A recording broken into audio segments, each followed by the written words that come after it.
રાજકોટ શહેરના મેયર નેહલ શુક્લ ફરી એકવાર એક્શન મોડમાં જોવા મળ્યા હતા.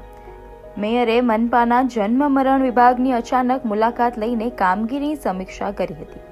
મુલાકાત દરમિયાન વિભાગની બહાર લાંબી લાઈનોમાં ઉભેલા નાગરિકો સાથે વાતચીત કરીને તેમની સમસ્યાઓ જાણી હતી.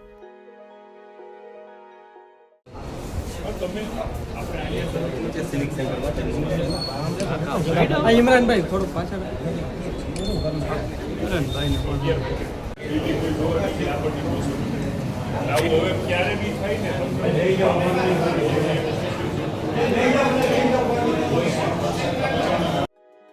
લોકોને પડતી મુશ્કેલીઓ અંગે મેયરે અધિકારીઓ પાસેથી પણ માહિતી મેળવી હતી.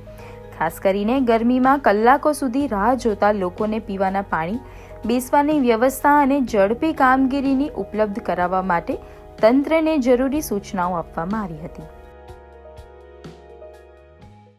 એટલે જન્મ મરણમાં સ્વાભાવિક છે કે અમુક લાયસન્સ બેઝ કેન્દ્ર સરકારના સોફ્ટવેર અને ઓપરેટર હોય છે, એટલા માટે લાઈનો ખૂબ થાય છે.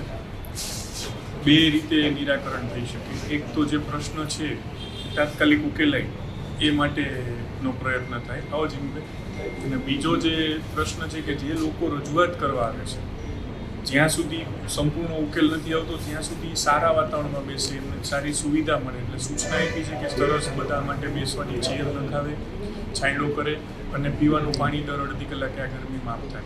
એટલે આ બંને પ્રકારની ઓલાથી કોઈ પણ પ્રશ્નને ટ્રીટ કરવો જોઈએ.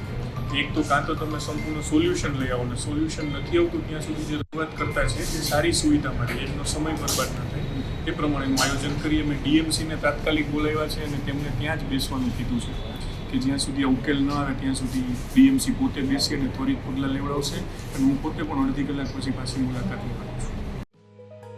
મેયરે સ્પષ્ટપણે જણાવ્યું હતું કે નાગરિકોને સરકારી સેવાઓ મેળવવા માટે અનાવશ્યક મુશ્કેલીઓનો સામનો કરવો ન પડે તે સુનિશ્ચિત કરવું જરૂરી છે. આ ઉપરાંત વિભાગની કામગીરી વધુ સુચારુ, પારદર્શક અને લોકો મૈત્રી બને તે માટે અધિકારીઓ સાથે ચર્ચા કરવામાં આવી હતી.